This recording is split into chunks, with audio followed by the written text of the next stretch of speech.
Bem-vindos todos vocês ao Globo News Painel.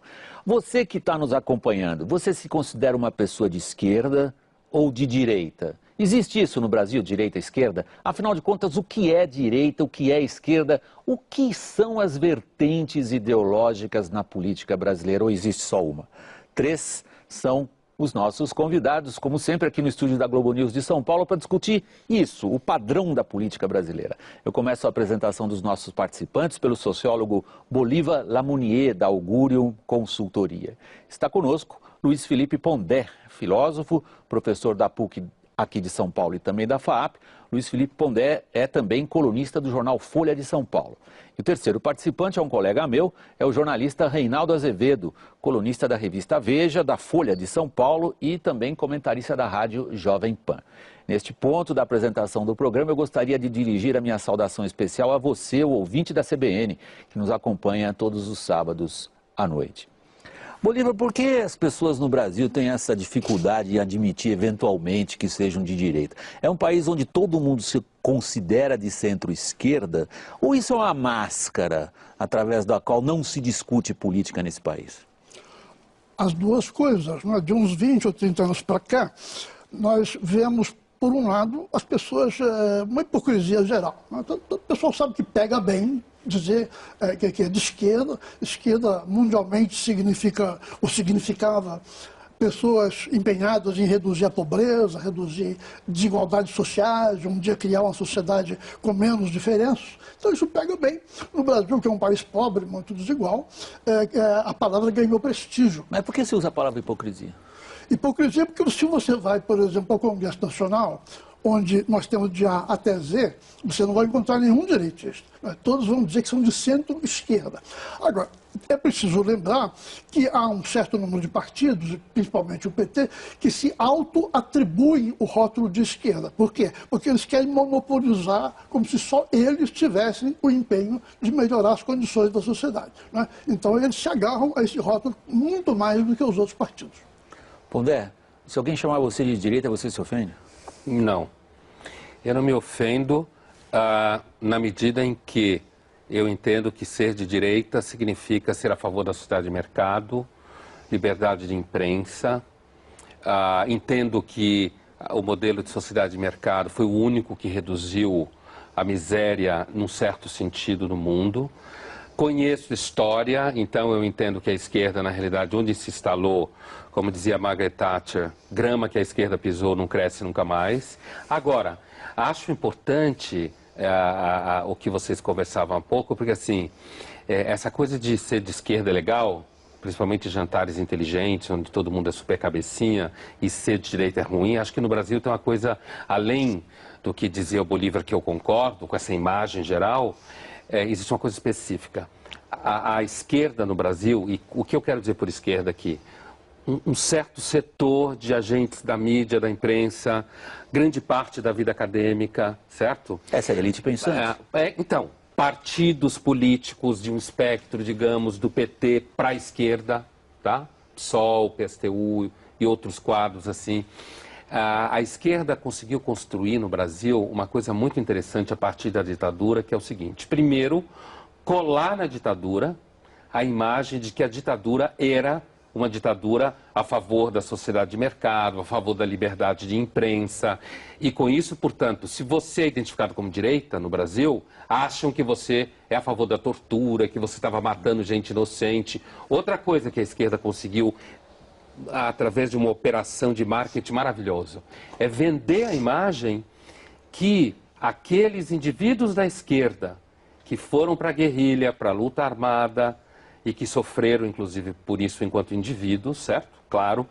Eles conseguiram colar a ideia de que eles lutavam pela liberdade. Essa é a grande mentira da esquerda brasileira, que a Comissão da Verdade deveria trazer isso à tona.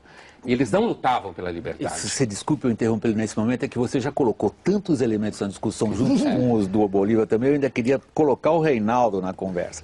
Nós temos uma caracterização da questão de esquerda ou direita no Brasil, nas palavras do Bolívar, Reinaldo, que se fecham na expressão hipocrisia. Há uma hipocrisia. Identificam-se muitos no Brasil, agentes políticos com ideias de esquerda, por causa, aí eu passo para o que o Pondé dizia, posso colocar assim, por causa de um monopólio assim estabelecido na discussão política, de que as ideias definidas ou auto-atribuídas como de esquerda são as ideias boas. Portanto, por definição ou por exclusão, as outras ideias são ruins. Essa é uma análise à qual você se associaria? Eu me associo na medida em que esta gente que se identifica com a esquerda criou então para si o chamado monopólio da virtude, né? Isso mesmo. Vamos ver. Se nós ficarmos nos marcos estritos do que vem a ser esquerda, direita, do que vem a ser socialismo, o socialismo como tal acabou mesmo. Ele está morto, definitivamente, não há em lugar mais nenhum do mundo. Só nas periferias. A não ser Cuba, Coreia do Norte. Aliás, no Guardian, essa semana, um articulista disse, o regime supostamente comunista da Coreia do Norte, eu não entendi, porque supostamente... É porque ele deve ser comunista. Ele deve ser comunista, é o regime comunista por excelência. Né? É o regime comunista por excelência, o comunismo é aquilo. Então, nos marcos técnicos do socialismo, o socialismo acabou. Para onde migraram as esquerdas? Essa é uma história que começa lá com Gramsci, né, o teórico do comunismo italiano. Dos anos 30. Dos anos 30. Então nós vamos fazer, na verdade, fazer a guerra cultural. Essa é a questão. A esquerda se atomizou. Quando você está falando nós vamos fazer, você está se referindo às ideias de Antônio Gramsci. De Antônio Gramsci. Que é famoso por causa do bloco histórico. Do bloco histórico. Da imposição através de intelectuais de uma hegemonia de pensamento. De uma hegemonia de pensamento, uma hegemonia intelectual. Então nós, da esquerda, agora sabemos que a luta armada está se mostrando uma realidade difícil. Ela foi recuperada em Cuba um pouquinho depois, mas logo morreu. Então nós vamos fazer a luta cultural. Não é? A esquerda se atomizou em grupos. Então, hoje, ser de esquerda é, por exemplo, defender a discriminação das drogas. Esta é uma ideia boa, considerada boa. Ser de esquerda é defender necessariamente o casamento gay. Ser de esquerda é defender necessariamente o aborto. E todas essas ideias são ideias consideradas generosas. De sorte que, se você não as defende, você é um reacionário, você é alguém que quer o mal da sociedade. Veja, você não tem esquerdista hoje defendendo economia planificada. Vocês veem algum? Economia planificada estrito senso? Não, mas de intervenção estatal, sim. Intervenção estatal, sim. Você tem um grau maior ou menor de intervenção estatal, mas veja, William, isso você tem na Europa também. Essa é uma discussão relevante, né? Você tem o Partido Socialista na França, que defende mais Estado, você tem os descendentes do gaullismo que querem menos Estado. Na Alemanha, a democracia cristã um pouco menos Estado. Se juntaram os dois agora, a democracia cristã e a social-democracia num governo de grande coalizão. Né? Exatamente. Mas você tem ali uma certa divergência. No Brasil, essa divergência, a rigor, quase não existe. O empresariado brasileiro é de direita? Você está dizendo, no fundo, que não existe no Brasil uma divergência ideológica no debate. Não. Volta ao que você dizia no começo, então, Bolívar, porque um ponto do que o Reinaldo levantava era, de fato, uma discussão em torno de valores. Alguns dos exemplos que você citou são valores culturais, ou valores morais, ou valores de civilização, como você quiser, bem claros. Mas não, você acha que não há realmente um debate em torno desses valores, além... Veja, há uma imposição dos monopolistas da virtude. Então, se você quiser discutir a sério o aborto, é praticamente impossível, porque a discussão do aborto migra para a discussão do direito da mulher. E a partir daí, então, direito da mulher como valor positivo em si, indiscutível, você já não discute mais o aborto.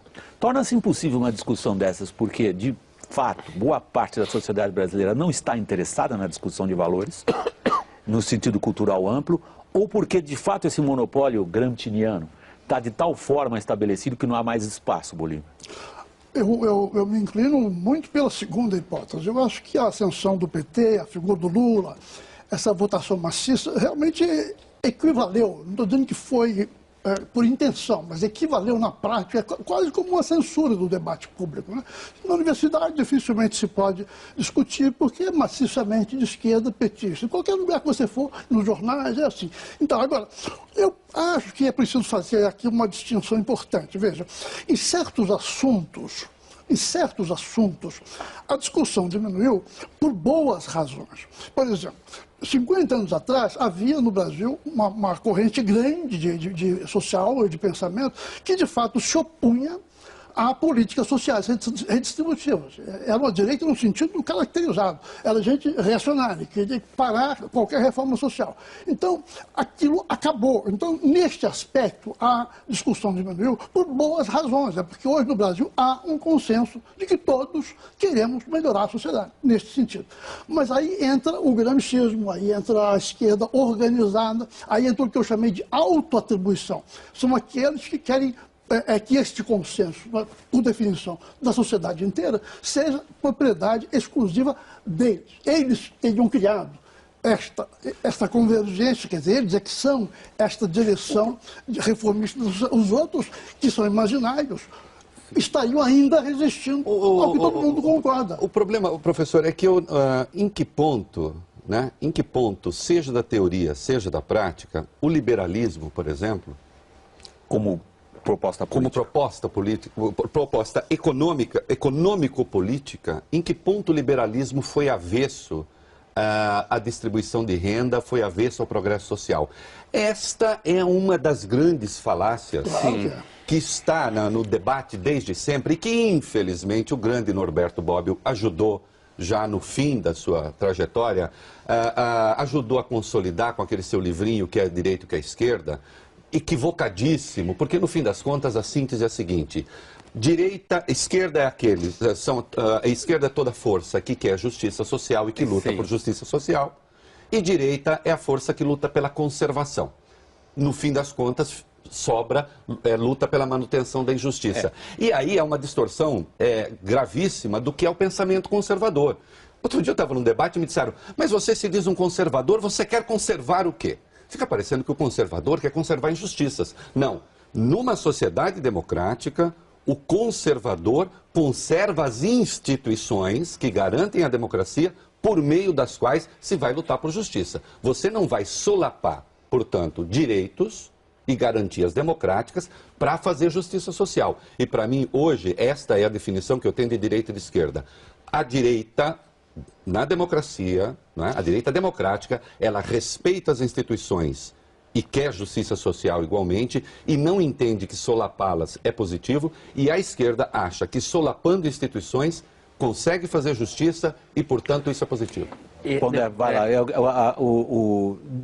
Independente do que você quiser dizer, algo que o Reinaldo acabou de dizer me leva digamos, a um esforço quase de puxar de novo a análise que vocês fazem do plano mais abrangente, que o que vocês acabaram de fazer foi na definição conceitual, de acordo com a teoria política clássica, do que seriam propostas de esquerda e de direita. Eu estou fazendo esse papel chato de puxar vocês para a realidade brasileira. Por que essa discussão conceitual não ocorre no Brasil? Ou se ocorre pela hipocrisia, pelo monopólio da virtude, a expressão que você usou, ou, como você disse na sua primeira intervenção, Pondé, porque um grupo foi capaz de impor uma visão dos fatos históricos. E eu acho que no Brasil, assim, voltando ao que eu estava dizendo e avançando a partir do que o Reinaldo dizia, é assim, no Brasil houve uma espécie de marketing gramsciano em que os atores intelectuais, seja da mídia, da imprensa, da academia, conseguiram colar em si mesmos a imagem de que eles são do bem quando são de esquerda. Está tudo dominado.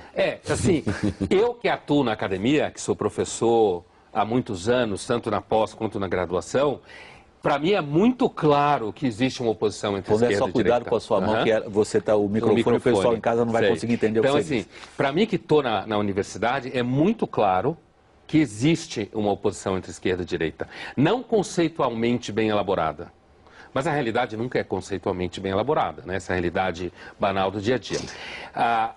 E essa oposição aparece, por exemplo, em que você tem cerceamento, você tem agressão intelectual, você tem uma coisa que, assim, você escreve uma coisa no jornal hoje, ou está dando uma aula, dependendo do público que está te ouvindo, você tem que tomar cuidado. Você tem que como dar prova de pureza ideológica. As coisas que o Reinaldo falava aqui, por exemplo, sou a favor do aborto, por exemplo, você tem que dar prova de pureza ideológica. Olha, não me entendam mal, hein, eu sou a favor do aborto. Exemplo que ele estava dando. Não me entendam mal, eu sou a favor da justiça social. Eu entendo que uma das melhores formas de justiça social é você ter um mercado ativo que produz emprego certo? E que se eu estou de saco cheio de você, que é meu patrão, eu arrumo emprego em outro lugar. Para mim isso é justiça social. E não o Estado taxar, se meter na economia o tempo inteiro. Então, a minha impressão é de que existe, pelo menos na academia eu sinto, e tem outra coisa, William, essa questão do conceito, a dificuldade do debate conceitual, eu também tenho uma visão muito clara que é a seguinte, há uma espécie assim de... é inviável, é quase inviável o acesso à bibliografia. Os alunos da universidade praticamente só leem Marx, Rousseau, Foucault e Bourdieu. Acabou! Os professores não dão acesso aos alunos lerem outra biografia. Então você tem uma espécie assim, de contenção e de censura. Bolívar, tem um clássico na análise submarxista da realidade. Eu estudei ciência política e li muito Marx como por interesse pelo pensamento no fundo, mas muitas vezes o que me constrange é ver a baixa qualidade de quem se diz marxista ao usar ferramentas da escola de pensamento marxista para tentar interpretar a realidade. E uma dessas análises submarxistas mais rastaqueras, mais rasteiras, mais imbecis, no fundo, é a que estabelece aquelas ligações imediatas entre pertencer a uma classe social e defender uma ideia qualquer. Então, por fulano ser de tal classe, evidentemente ele tem que defender essa. Essa análise submarxista provavelmente tem dificuldades em entender por que, como você também dizia no começo do programa, boa parte do empresariado brasileiro também se designa como centro-esquerda. O que acontece com esses agentes econômicos ou agentes políticos, e para usar o submarxismo, e o seu pertencer a uma classe? Muito bom. É claro que essa proposição era ruim na origem, não? E foi piorando com o passar do tempo. Cada novo intérprete piorava mais um pouco. A sociedade na Europa, nos Estados Unidos, foi caminhando para uma sociedade de massas, na qual foi ficando muito difícil de distinguir nitidamente classes sociais, mas quanto mais esse processo avançava, mais os submarxistas insistiam que você só podia compreender atribuindo a uma classe, né? Quer dizer, da contramão completa. Agora, o ponto central, a meu ver, é que outros teóricos, vamos dizer, o Max Weber, demonstrou por A mais B que se você quer entender a sociedade moderna, se você quer entender política em particular, você tem que olhar para valores, ideias que as pessoas têm na cabeça e você tem que olhar para organizações. Instituições, o clássico do Weber. Mas organizações, porque você veja, os partidos de esquerda no Brasil não servem a ideologias, eles se servem de ideologias, né, para se agarrar ao poder. Por exemplo, o PT se diz socialista. Né? Bom, está no programa. Está no programa. Bom, o socialismo marxista e tal abomina o paternalismo. O PT é absolutamente paternalista. Tanto assim que não investe coisa alguma em educação, que é a grande alavanca, que é melhorar a sociedade pelo Bolsa Família. Se diz democrático, é uma meia-verdade, porque ele é anti-institucional. Qualquer partido de esquerda que se leve a sério, ou meio a sério, é anti-institucional. Por quê? Porque ele tem um objetivo, um destino, que é a sociedade sem classes. Lá no raio que eu parto daqui a 200 anos. Então ele não pode ser a favor, ele não pode ser a favor das instituições que estão operando aqui hoje, aquilo que o Reinaldo dizia. As instituições são baseadas no critério do funcionamento imediato e da alternância no poder, garante uma ordem existente. Né? Bom, isso é incompatível com uma escatologia, com uma crença no além da sociedade sem classe. O Partido Socialista característico, ele tem que fazer uma espécie de uma manobra difícil, né? Assim, o terreno é pequeno para esse carrinho funcionar, para manobrar, ele tem que fazer de conta que é pelas instituições atuais, mas sem abrir mão de ser por esse futuro imaginário. Então é tudo, isso é parte do que eu chamo a hipocrisia ideológica. Assim, você tem a hipocrisia individual, a maioria das pessoas né? Mas você tem a hipocrisia partidária, que é o discurso que diz uma meia-verdade, né? Que nunca explicita a outra parte do raciocínio. Agora, Pondé pediu a palavra, Reinaldo, depois? Não, vai lá. Vai, Pondé. Não, eu só ia acrescentar o seguinte, que assim, eu acho que há uma... quando o Bolívar falava o verdadeiro socialismo, ou teoricamente definido, o partido faria isso e na prática o PT faz outra coisa.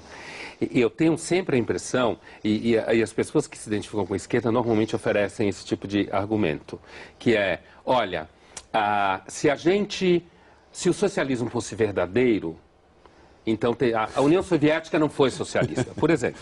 Nem a Coreia do Norte. Né? Então, para mim, eu vou fazer uma analogia com o cristianismo, como religião, mas podia fazer com qualquer uma, e considero o cristianismo infinitamente superior ao socialismo como teoria, como prática, tá? Apesar de não ser cristão e nem acreditar em nada disso, mas assim, é o mesmo argumento. Quando alguém diz assim, não, o cristianismo, ele era pleno. A Igreja Católica perverteu, o protestantismo perverteu. E as pessoas que se identificam com a esquerda normalmente usam esse argumento. Olha, a esquerda, ela na sua definição, teria dado certo, como dizia o Bolívar, lá na frente teria dado certo. Eu cobri muito a guerra, não existe. Eu cobri muito a Guerra Fria a partir da Alemanha. Sim. Se chamava o socialismo realmente existente, era o socialismo que não prestava. O socialismo em si, o que um dia, lá no raio que parta, como vai você acontecer. falou, lá no raio que parta, um dia vai ter o socialismo, esse vai ser bom. O socialismo realmente existente não presta. É por isso que eu acho que a definição que me parece um pouco mais concreta no cotidiano da esquerda hoje, ou das pessoas que se acham de esquerda, migrou de uma discussão política enquanto tal para um marketing moral. Isso. Então é assim, a pessoa que é de esquerda, ela se acha superior. Façamos um teste. Pega um amigo teu ou quem você conhece, que é uma pessoa que se identifica com a esquerda, e faça uma acusação razoavelmente fundamentada que ela é autoritária. Ela vai parar de funcionar que nem o computador com vírus. Ela entra numa crise. Como? Eu? Reacionário? Não, não pode ser. Eu sou a favor das liberdades. Porque, para mim, essa é a definição contemporânea mais atual de alguém que se acha de esquerda. Ele se acha moralmente superior. Reinaldo. Queria destacar um aspecto aí do debate, que é o seguinte, se eles já não são mais socialistas, porque não são, né? Queria voltar um pouquinho à questão, por que o empresariado brasileiro se diz de centro-esquerda? Bom, entre outras razões, que mama nas tetas do BNDES, sim. Tá certo? Então, evidentemente, um Estado Mas já se dizia antes. Já se dizia antes, não, claro, mas um Estado paternalista, um Estado patrão, nesse sentido, evidentemente, gera um empresariado bastante servil, né? Se essa esquerda ela não defende mais os marcos do socialismo, não quer dizer que politicamente ela não seja herdeira legítima do autoritarismo bolchevique. Isso ela é. Quer dizer, o PT ainda se concebe, e os seus satélites à extrema esquerda, eles ainda se concebem como partidos únicos, eles se pensam como partidos únicos. Eles têm uma concepção, digamos, evolucionista da sociedade. Não é que você discorda deles porque você tem o direito natural à discordância numa sociedade democrática. Você é atrasado. Sim. E como tal... E mal. E como tal, você tem de ser submetido por mal à reeducação, ou então você será um objeto que vai ser superado pela história, né?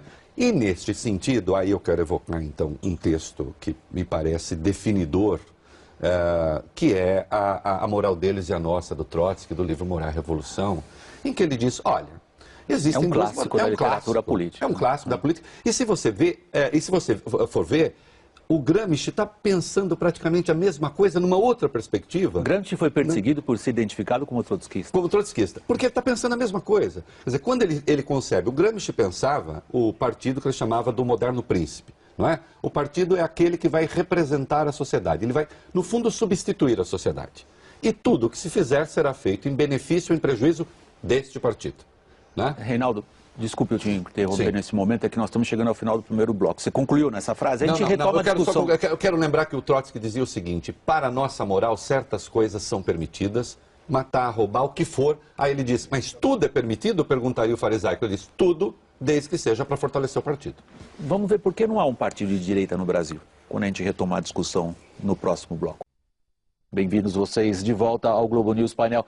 Vocês pensaram durante o primeiro bloco se vocês se consideram, você que nos acompanha, uma pessoa de esquerda ou uma pessoa de direita? Essa é a discussão do Globo News Painel nessa edição pós-natalina e anterior ao ano de 2014. Como a gente costuma fazer aqui no painel, nós deixamos uma pergunta no ar ao final do primeiro bloco, com a qual a gente reinicia o programa nesse instante, Bolívar.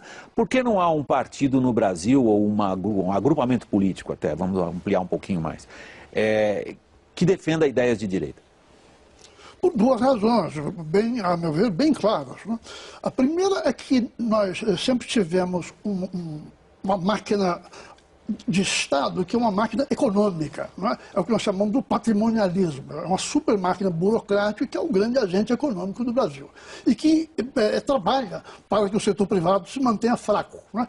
O setor privado, simbioticamente, gostou dessa ideia, não é? E resolveu mamar nas tetas do Estado, como dizia o filósofo Delfim Neto, não é verdade?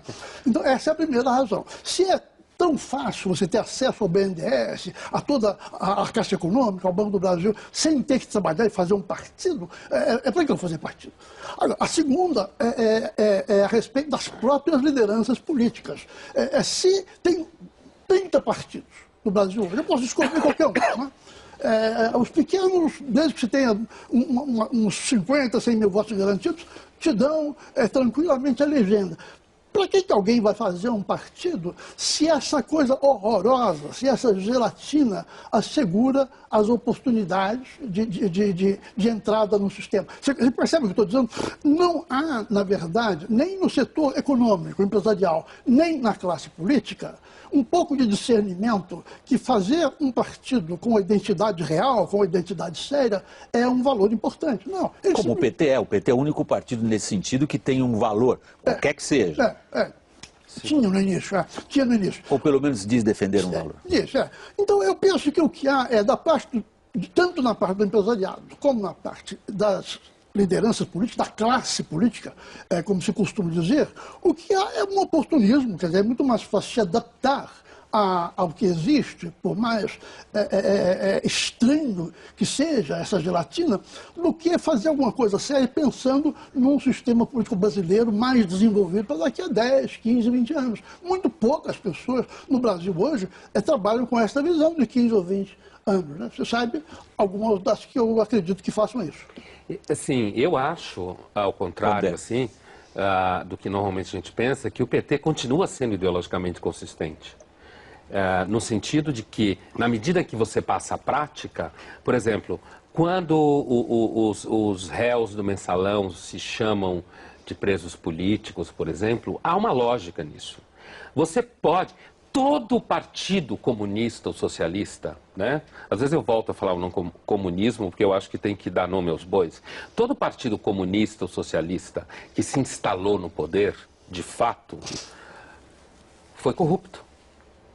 Que teve o poder pleno da sociedade, o processo de corrupção é normal. Normal no sentido de que, porque há casos de corrupção, isso não significa que o partido não esteja ideologicamente orientado.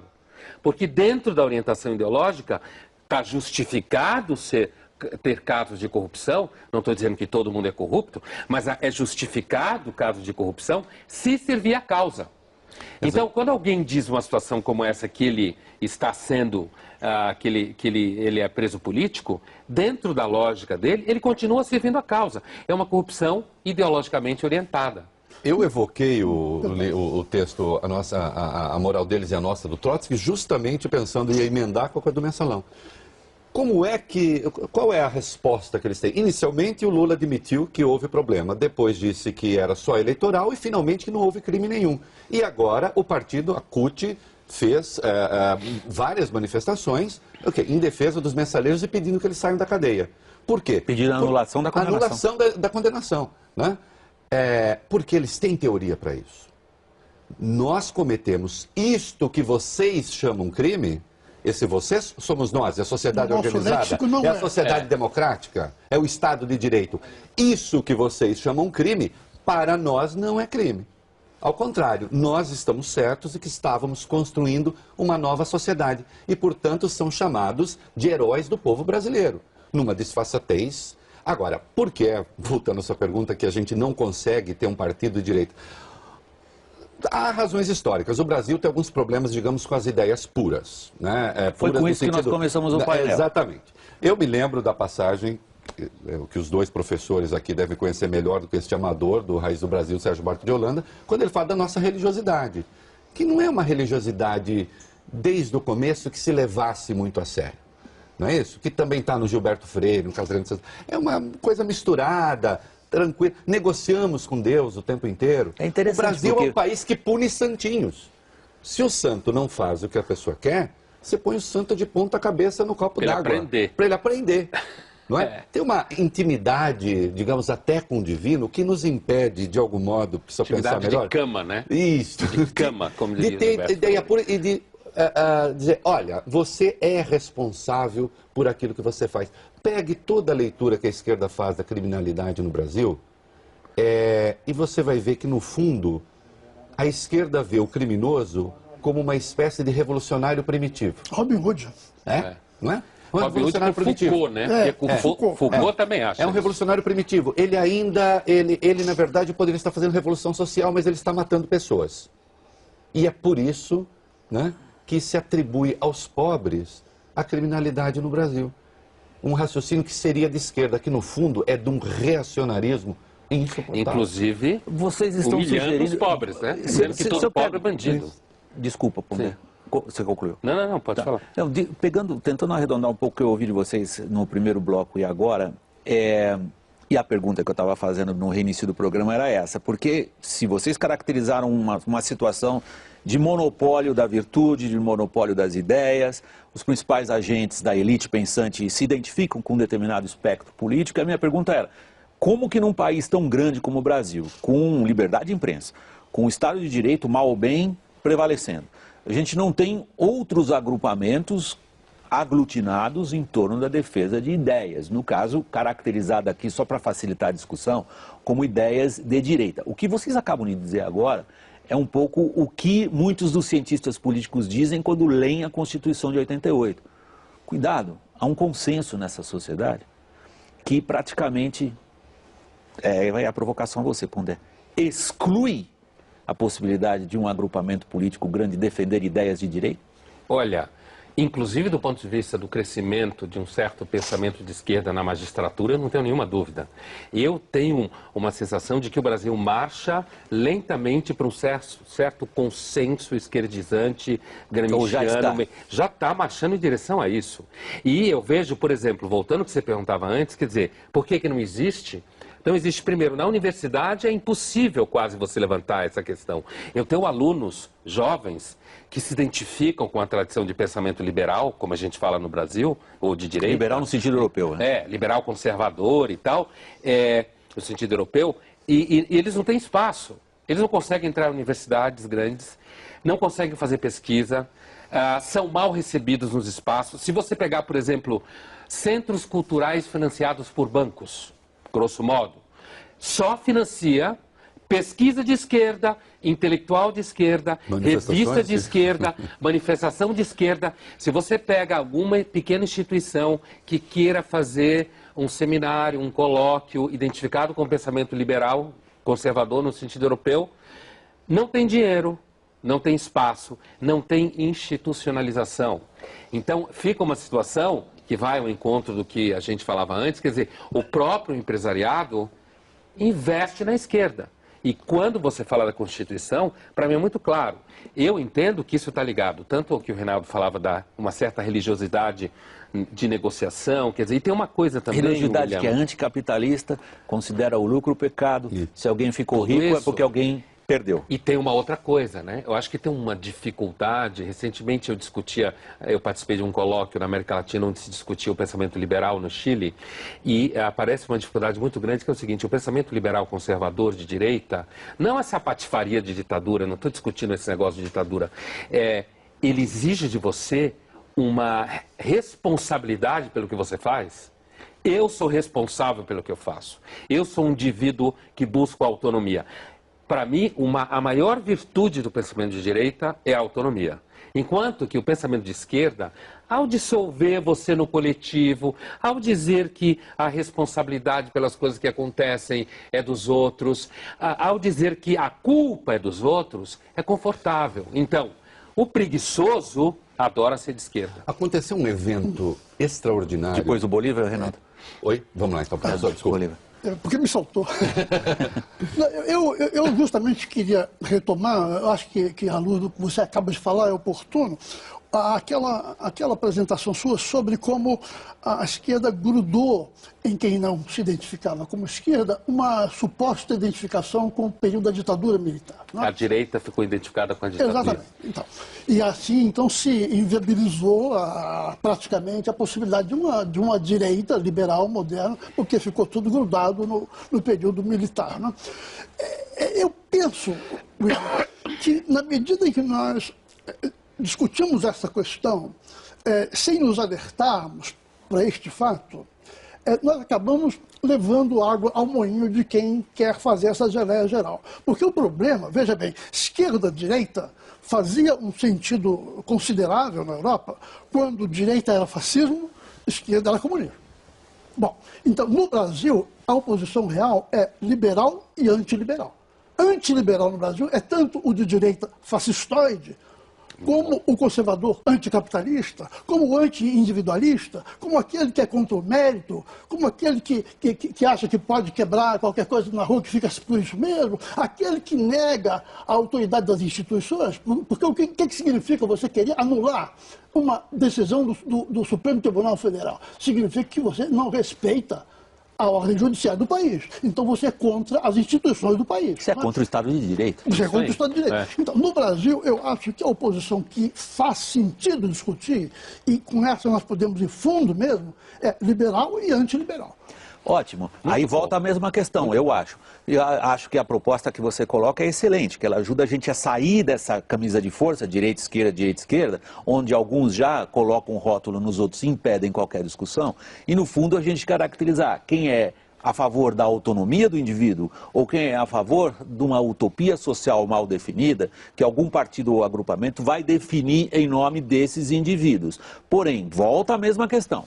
Por que aqueles que se identificam com ideias liberais, do ponto de vista da organização da atividade política no Brasil, estão em tamanha inferioridade diante do que vocês mesmos falaram? Até quando eu fiz a brincadeira, está tudo dominado, o primeiro que disse foi Modé, sim, na academia está. Você se referiu, se a gente for ao parlamento, nós vamos encontrar a grande maioria dos políticos que se auto-atribuem certas ideias.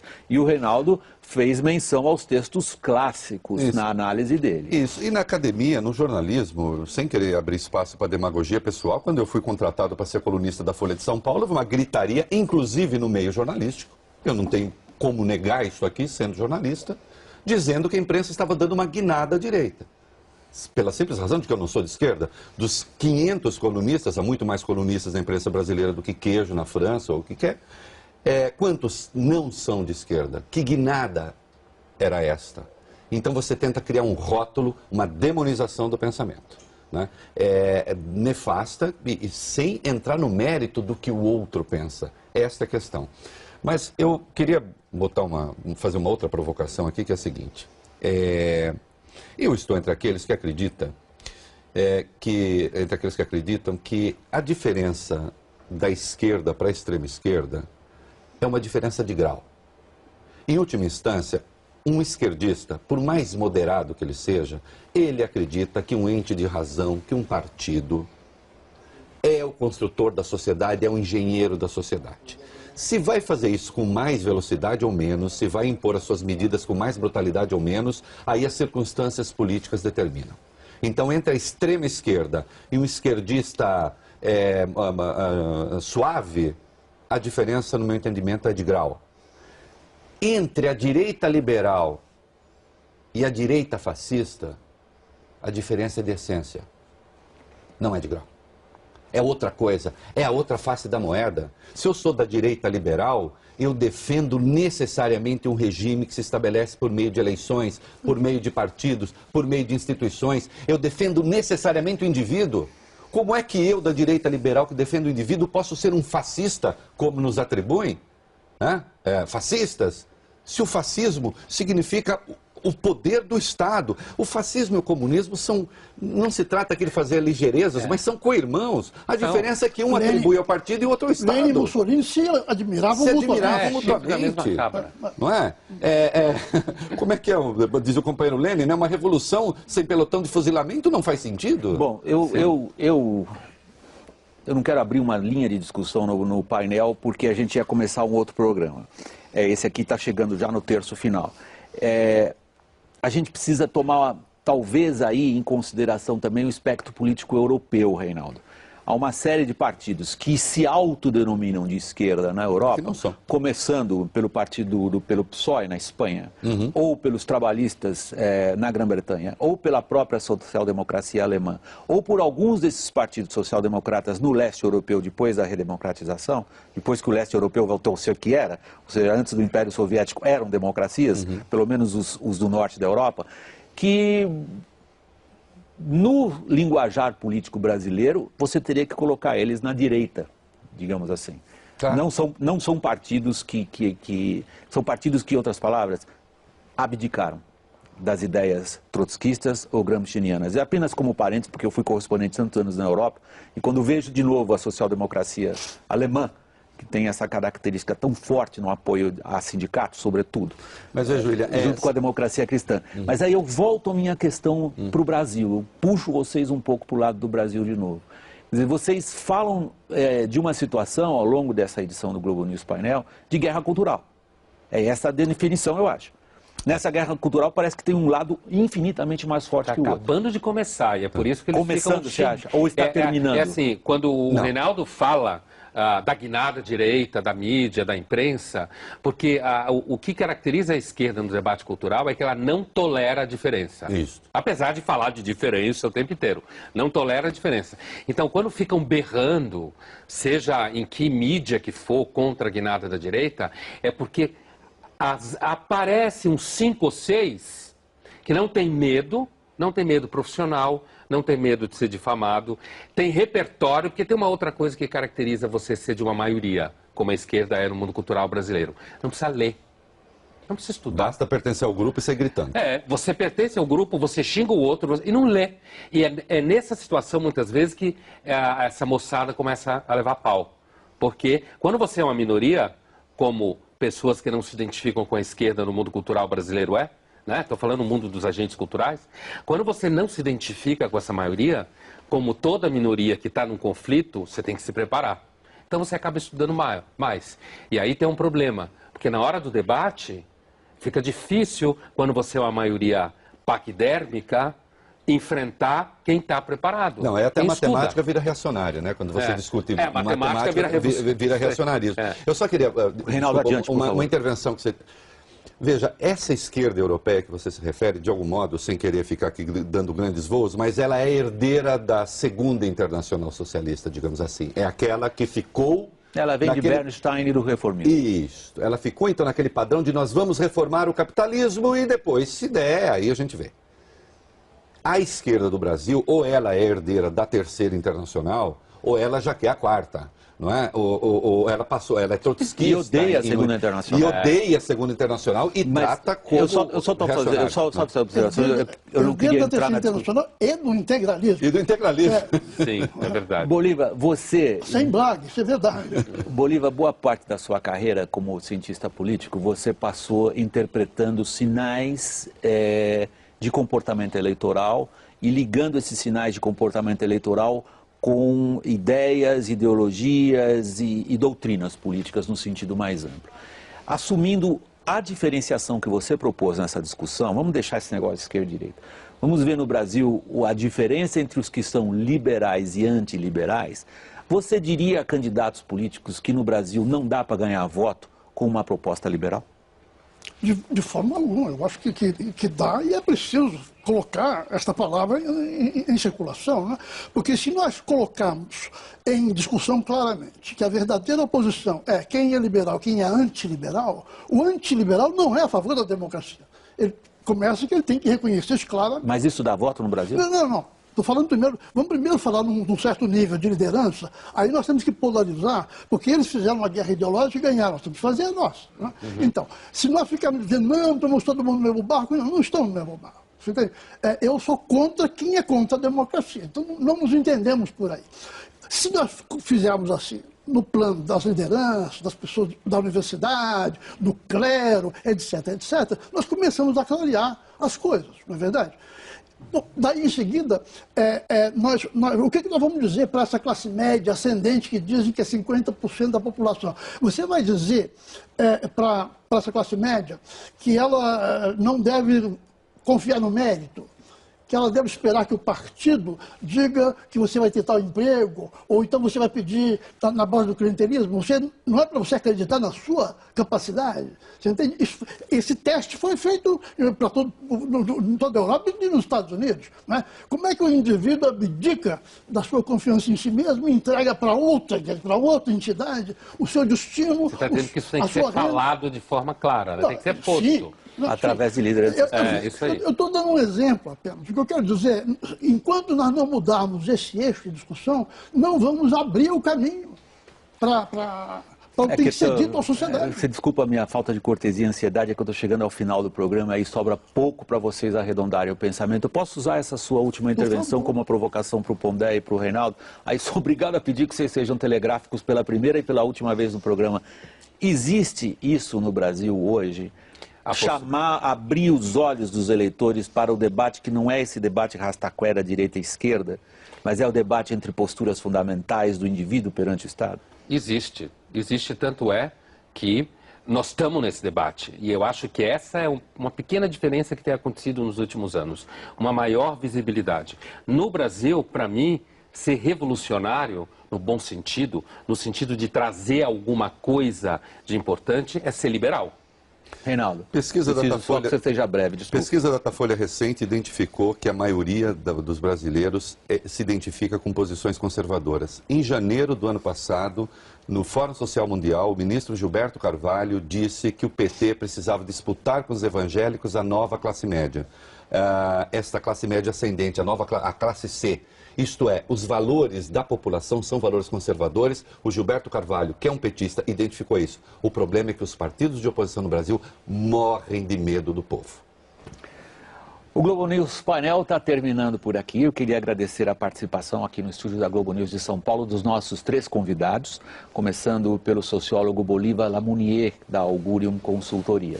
Agradeço a Luiz Felipe Pondé, filósofo, professor da PUC de São Paulo e da FAAP, além de ser também colunista do jornal Folha de São Paulo. Em terceiro lugar, agradeço ao meu colega, o jornalista Reinaldo Azevedo, que é colunista da revista Veja, da Folha de São Paulo e também comentarista na rádio Jovem Pan. Meus agradecimentos aqui nesse momento vão especialmente a você que nos acompanhou até aqui. Esperamos você na semana que vem. Aproveito agora para mandar a todos vocês, já que essa é a última edição de 2013, meus votos de um ótimo 2014 para todos.